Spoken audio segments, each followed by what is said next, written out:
Hi යාළුවනේ මම තර්ෂ පෙරේරා. අපි මොටිවේෂන් පිළිබඳව තමයි මේ ඉගෙනගෙන එන්නේ.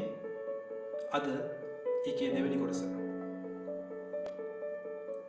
මොටිවේෂන් කියලා කිව්වම අපිට අමතක කරන්න බැරි න්‍යායක් ගැන තමයි අද දවසේ කතා කරන්නට යන්නේ. ඒ න්‍යාය තමයි මෑස්ලෝගේ අවශ්‍යතා න්‍යාය. මෙම න්‍යාය තුළ අපි ඉගෙන ගන්නට යනවා මිනිස්සෙක්ගේ ඒ කියන්නේ මෙතුම ඉදිරිපත් කරපු න්‍යාය තුළ මිනිස්සෙක්ගේ අවශ්‍යතාවයන් කීපයක්ම තියෙනවා. පළවෙනි අවශ්‍යතාවය සම්පූර්ණ වුණොත් තමයි දෙවෙනි එක සම්පූර්ණ වෙන්නේ. දෙක සම්පූර්ණ වුණොත් තමයි තුන සම්පූර්ණ වෙන්නේ. තුන සම්පූර්ණ වුණොත් තමයි හතර සම්පූර්ණ වෙන්නේ.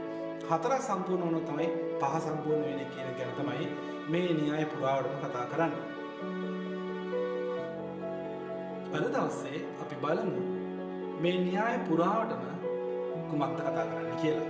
එහෙමනම් අපි වීඩියෝ එකට ඇතුළේ.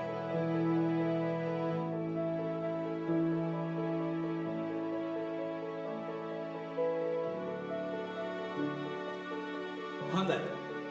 ඔබ ඉදිරිපත් කරපු අවශ්‍යතා න්‍යාය තුළ පළවෙනිම අවශ්‍යතාවය තමයි කායික අවශ්‍යතාවය. ආහාර, වතුර, නිින්ද, ලිංගිකත්වය. ඇයි මේවට මූලික අවශ්‍යතාවයන් කියලා කියන්නේ? කිසිම කෙනෙක්ම උගන්වන්නේ නැතුව ඔයාගේ අතුලාන්තයෙන්ම ඔයාගේ ඇතුළෙන්ම මේ අවශ්‍යතාවයන් පැමිණෙනවා. කවුරුත් කියලා දෙන්න අවශ්‍ය නැහැ. ඔයාට බඩගිනි හිතුනොත් ඔයාගෙන් කනවා. ඔයාට වතුර තිබාවොත් ඔයාගෙන් වතුර බොනවා. ඔයාට නිින්ද අවශ්‍ය වුණොත් ඔයාගෙන් නිදා ගන්නවා.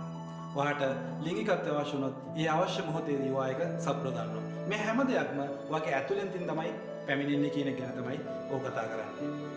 මේ අවශ්‍යතාවය සම්පූර්ණ වුණාම තමයි ඊළඟ අවශ්‍යතාවය තමයි ආරක්ෂිත අවශ්‍යතාවය. ඔබ ඇඳුමක් අඳින්න ඕනේ කියලා හිතනවා නේද? ඇත්තටම ඒකත් ඔයාගේ ආරක්ෂිත අවශ්‍යතාවයක්. හිසට උඩින් නිවසක් අවශ්‍යයි. හොඳ රස්සාවක් අවශ්‍යයි. මේ තමයි ඔව් කතා කරන දෙවෙනි ආරක්ෂිත අවශ්‍යතාවය. ඊළඟ අවශ්‍යතාවය කුමක්ද කියලා බැලුවොත් මේ අවශ්‍යතාවය තමයි සමාජ අවශ්‍යතාවය. සමාජ අවස්ථාවය කියලා හඳුන්වන්නේ ආදරය. ආදරයක් කියලා කිව්වම ගැහැණු ළමයෙක්ගෙන් විතරක් ලැබෙන ආදරය විතරක් ගැන නෙමෙයි මෙතන කතා කරන්නේ. තමන්ගේ දෙමව්පියන්ගෙන්, තමන්ගේ සහෝදරයන්ගෙන්, තමන්ගේ නෑදෑයන්ගෙන්, අසල්වාසීන්ගෙන් ලැබෙන ආදරය ගැන තමයි ඔහු කතා කරන්නේ. ඒ වගේම මේ අවශ්‍යතාවයන් තුන මිනිසෙකුගේ ජීවිතයේ සම්පූර්ණ වුණොත් තමයි ඒ මිනිසයා ඊළඟ අවශ්‍යතාවයට යන්නේ කියන එක ගැන තමයි ඔහු අදහස් කරන්නේ. මොකක්ද ඔහු කතා කරන හතරවෙනි අවශ්‍යතාවය? මේ අවශ්‍යතාවය තමයි ගෞරවය. ඒක තවත් විදිහකින් කියනවා නම් ආත්ම සම්මානය කියලා හඳුන්වනවා. ගෞරවය කියලා කියන්නේ තමන් අවට සමාජයෙන්, තමන්ගේ නෑදෑයන්ගෙන්, තමන්ගේ අසල්වාසීන්ගෙන් ඒ ලැබිය යුතු ගෞරවය. ඔහු අන් අයට දක්වන ගෞරවය වගේම අන් අයගෙනුත් ඒ ගෞරවය ඒ විදිහටම ඔහුත් බලාපොරොත්තු වෙනවා. මේක තමයි මාස්ලෝ කතා කරන හතරවෙනි අවශ්‍යතාවය. මේ අවශ්‍යතාවය සම්පූර්ණ වුණාට පස්සේ තමයි ඊළඟ අවශ්‍යතාවය අවශ්‍ය වෙන්නේ. මෙම අවශ්‍යතාවය තමයි ස්වයං සත්‍යීකරණය. මෙම අවශ්‍යතාවයෙන් කියන්නේ සදාචාරය, නිර්මාණශීලීත්වය. මෙතනින් පස්සේ මට කවුරුත් මට මොනවා කිව්වත් මට වැඩක් නැහැ. මට මොනවද අවශ්‍ය කියන එක මන් දන්නවා. මගේ වැඩේ මොකද්ද? මං ඒ දේ විතරක් කරනවා. මට කාගෙන්වත් උදව් අවශ්‍ය වෙන්නේ නැහැ. මං කරන්න ඕන දේ මං කරනවා කියන එක තමයි මේ අවශ්‍යතාවයෙන් කතා කරන්නේ. ඔබට දැන් තේරෙනවද මේ මෑස්ලෝ කියන අවශ්‍යතාවයන් පහ කුමක්ද කියලා? පළවෙනි අවශ්‍යතාවය සම්පූර්ණ වුණොත් තමයි දෙක සම්පූර්ණ වෙන්නේ. දෙක සම්පූර්ණ වුණොත් තමයි තුන සම්පූර්ණ වෙන්නේ. තුන සම්පූර්ණ වුණොත් තමයි හතර සම්පූර්ණ කරගන්න පුළුවන් වෙන්නේ. හතරම සම්පූර්ණ කරගත්තොත් තමයි මිනිස්සුන්ට පස්වෙනි අවශ්‍යතාවය සම්පූර්ණ කරගන්න පුළුවන් කියන එක තමයි මෑස්ලෝ මෙතනින් අදහස් කරන්නේ.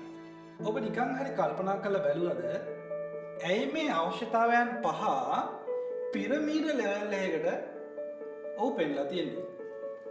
ඔබ දන්නවද යාළුවනේ 85% මේ ලෝකයේ මිනිසයන්ට තාම මූලික අවශ්‍යතාවයන්වත් සම්පූර්ණ වෙලා නැහැ. ඒ නිසා තමයි ගොඩාක් මිනිසුන්ට එතනින් එහාට ඒ අවශ්‍යතාවයන් වලට යා ගන්න අමාරු වෙලා තියෙන්නේ. ඒ තමයි මේ මෑස්ලෝ අදහස් කරන්නේ පල්ලෙහා මට්ටමේ තමයි ගොඩාක් මිනිස්සු ඉන්නේ. එතනින් එහාට පොඩ්ඩ තමයි මිනිස්සු උඩම මට්ටමට එනකොට ජනග්‍රහයෙන් 10%ක්වත් 15%ක්වත් නෑ ඒ තැන ඇචුව් කරගත්ත මිනිස්සු. ඒ තමයි මෑස්ලෝ අදහස් කරන්නේ මේක පිරමීඩ ලෙවල් එකකට මේක පෙන්නන්න. මම හිතනවා යාළුවනේ ඔයාලට දැන් තේරෙනවා මේ මෑස්ලෝ අදහස් කරන මේ අවශ්‍යතා දූරාවලිය කියන්නේ මොකක්ද කියන එක. හොඳයි.